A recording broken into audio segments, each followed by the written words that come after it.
Other than a dead battery, the most common problem with these key fobs is this.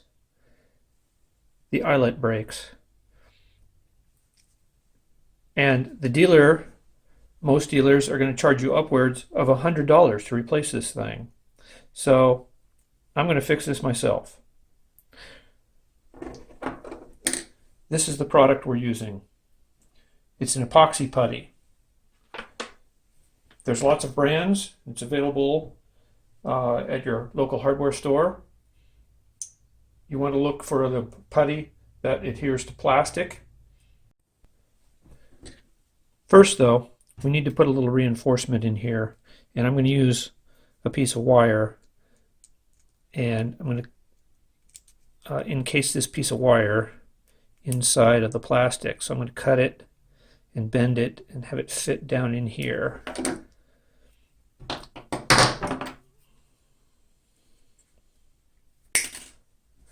So try this as a first shot, see how it goes. There's a little hole in this opening there.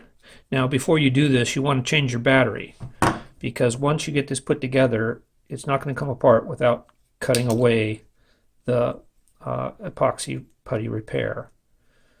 So change your battery, that way you're ready to go for a good long time. Most batteries last a couple of years in these devices.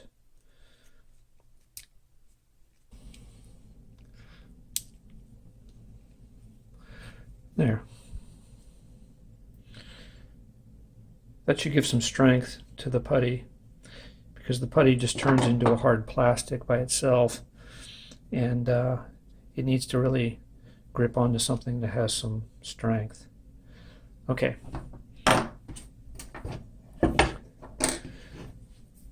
This is how the putty comes.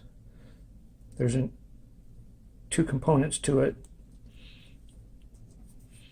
The internal component has to mix with the outside or the external component.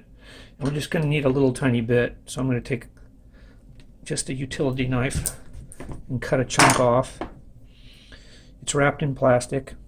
I'm going to remove that plastic. And let's see, I'm going to put on some gloves just to keep this off of my hands, because it can be a little difficult to clean off. Now when you mold it together, that mixes the components and it causes the chemical reaction to take place. And that's how it dries, is by chemical reaction. This product will dry even underwater. It does not need oxygen in order to cure.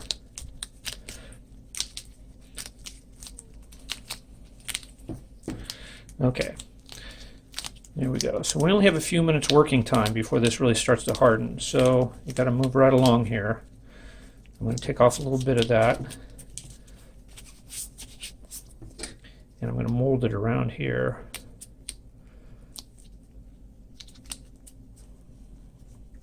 As you see, I got plenty of it.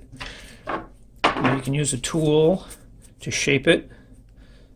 This is just a little pick.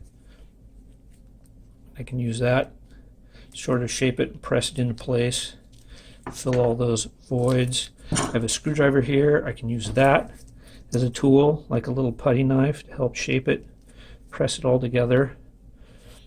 I want to press it into that void and be sure it's all in good contact in a solid little lump. I don't have to get the shape perfect because I'm going to sort of carve it after it cures. I can feel it hardening up. It's not moving quite as easily when I try to manipulate it with the tool. So I can tell it's getting harder. All right, I'm going to call that good. And all the rest of the shaping and cleaning this up, I'm going to do that after it's cured. All right, there we go. It's been an hour, and this putty has completely hardened.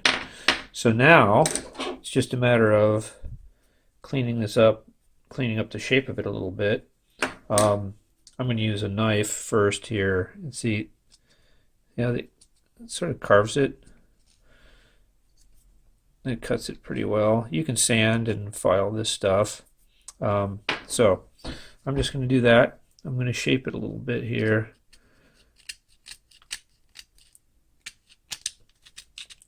The main thing is I want to be able to get a key ring in here. So I want it kind of smooth.